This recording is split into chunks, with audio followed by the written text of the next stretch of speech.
আমি তো নাস্তিক ছিলাম, একদম পার নাস্তিক। সেইখান থেকে আমি বিশ্বাসীতে পরিণত হয়েছি। আমি সৃষ্টিকর্তার দিব্য উপস্থিতি আমার মধ্যে টের পাই। এটা কত বড় উপহার মানুষ হিসাবে তা অবিশ্বাসীরা কখনো বুঝবে না। আমার মনে কোনো মৃত্যু ভয় নাই, আমার কোনো কিছু পাওয়ার আকাঙ্ক্ষাও নাই সৃষ্টিকর্তার সন্তুষ্টি ছাড়া। আর আমি জানি আমি যদি মানুষের, মানব সত্তার, দেশের সামান্যতম উপকার করতে পারি, এই দুনিয়ায় সৃষ্টিকর্তা আমাকে রক্ষা করবেন। কথাটা সত্য। আমাকে মাটিতে হুতায় ফেলার চেষ্টা করছে একজন না, একাধিক মানুষ। কতজন? বাঙ্গু সুশীল, বাম, হিন্দুত্ববাদী, সো কল্ড সেকুলার, নাস্তিক, আওয়ামী লীগ, কেউই পারে নাই। আমি জানি পারবেও না। আমি এই অ্যাক্টিভিজমে আবিষ্কার করলাম বাংলাদেশের সবচেয়ে বড় সংকট। সেটা হইতেছে বাংলাদেশকে একটা রাষ্ট্র হিসেবে গড়ে উঠতে দিতে চায় না কে? ইন্ডিয়া। তার অখণ্ড ভারত কল্পনায় বাংলাদেশ তার অংশ। এটাই আমাদের বিপদ। সেই বাংলাদেশ অংশকে সে আদর্শিকভাবে পদানত করবে অথবা এমন শাসক রাখবে যে তার অনুগত। এটাই হাসিনার শাসন। আর সেই শাসন একটা ফ্যাসিস্ট শাসন হয়ে উঠবে, কারণ সেটা সংখ্যালঘুর শাসন। সে হাসিনার শাসন টিকে থাকার প্রধান এবং প্রথম শক্তি তার সো কল্ড লিবারাল সেকুলার প্রগতিশীল শক্তি, যেটা তাকে ঘিরে রাখে। এই লিবারাল সেকুলার শক্তি ঘুরে ফিরা ভারতের বয়ানি ফেরি করবে। এই শক্তিটা ভয়ানক, কারণ তারা সংখ্যায় দুর্বল। এটি ঠিক রুয়ান্ডার মতো। সেটা কীরকম? রুয়ান্ডার দুই জাতি ছিল, হুটু আর তুৎসি। পূর্ব আফ্রিকার দেশ রুয়ান্ডা এবং বুরুন্ডির প্রধান জাতিগোষ্ঠী। হুটুরা সংখ্যাগরিষ্ঠ। রুয়ান্ডার জনসংখ্যার প্রায় 85% ছিল হুটু, আর তুৎসিরা ছিল সংখ্যালঘু, 14 থেকে 15%।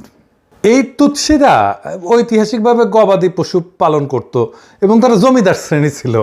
বাঙ্গুল্যান্ডে যেরকম জমিদার শ্রেণী ছিল কলকাতার হিন্দুরা, ঠিক সেই রকম তারা ছিল সমাজের অভিজাত শাসক শ্রেণী। জার্মান এবং পরে বেলজিয়ান উপনিবেশবাদীরা তুৎসিদের উন্নত শাসনযোগ্য জাতি হিসেবে চিহ্নিত করে। তারা প্রশাসনে, শিক্ষায় প্রাধান্য দেয়, ঠিক একইভাবে বাংলাদেশে যেটা ঘটছে। ফলে হুটুরা সংখ্যাগরিষ্ঠ হইয়াও রাজনৈতিক বা অর্থনৈতিকভাবে বঞ্চিত থাকে। বাংলাদেশে একই ঘটনা দেখেন। সেই জমিদার প্রথা, সেই কলকাতার হিন্দুরা, বাংলাদেশের সাধারণ মুসলমানরা হুটু, আর ক্ষমতাসীন প্রগতিশীলরা তুৎসি। এখনও তুৎসিরাই ক্ষমতায়। দুর্বলের শাসন ভয়ঙ্কর হয়, কারণ তারা সবসময় ভয়ে থাকে। এই মনে হয় জয় বাংলা হয়ে গেলাম। এরা নৃশংস হয়, এরা প্রতিশোধ পরায়ণ হয়।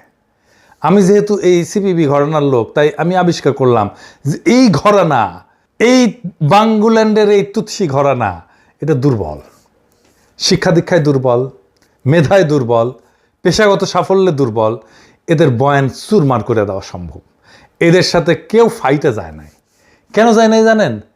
যারা যাইতে পারতো তারা যায় নাই। সে ভয় পায় যে তাকে সাম্প্রদায়িক, মৌলবাদী, হিন্দু বিদ্বেষী এগুলো টেকায় দেয় নাকি। সে তার ইসলামী নাম পরিচয় নিয়ে লজ্জিত এবং বিব্রত থাকে। এই কাজটা খুব ইন্ডিয়া ভালোভাবে করছে। গতকালই একজন আমারে বলতেছে যে, আমার পোস্টে এসে, যে ইন্ডিয়া যেইভাবে বাংলাদেশকে দেখাইতে চায়, আপনি সেই দিকে নিয়ে যাইতেছেন বাংলাদেশকে। আপনি আসলে ইন্ডিয়ার উপকার করতেছেন, আপনি বাংলাদেশের শত্রু। ইন্ডিয়া আমারে নিয়ে কি ভাবলো সেটা দিয়ে বাংলাদেশের রাজনীতি নির্ধারিত হবে? বাংলাদেশ কি ইন্ডিয়ার ইচ্ছা অনুযায়ী চলবে? দেখলাম কে একজন কইতেছে, আমার অ্যাক্টিভিজমের ফলে পশ্চিমবঙ্গে বিজেপি জিতবে। পশ্চিমবঙ্গে বিজেপি জিতবে নাকি সিপিএম জিতবে, সেটা নিশ্চিত করা কি আমাদের দায় নাকি রে? নাকি দায়িত্ব? এইগুলাই ইন্ডিয়ান ফুড সোলজারদের কাজ হয়ে ওঠে বাংলাদেশে। এই বাংলাদেশের লিবারাল সেকুলাররা বাংলাদেশের শত্রু। আসলে বাংলাদেশের রাজনীতিতে অবধারিতভাবে ইসলাম থাকবে, ধর্ম হিসাবে, মূল্যবোধ হিসাবে, ভ্যালুজ হিসাবে, জীবনযাপন পদ্ধতি হিসাবে। সেটাই স্বাভাবিক, সেটাই ন্যাচারাল। ইসলাম তো পশ্চিমের এই গ্রেকো রোমান খ্রিস্টান কালচারের চাইতে প্রোগ্রেসিভ, প্রগতিশীল। সেই ন্যারেটিভে বাংলাদেশের রাজনীতি নির্মাণ করতে হবে। তাহলে এটা টেকসই হবে, তাহলেই বাংলাদেশের স্বাধীনতা, সার্বভৌমত্ব রক্ষা পাবে। একমাত্র তাহলেই আমরা অখণ্ড ভারতের রাষ্ট্র কল্পনা ঠেকায় দিতে পারবো।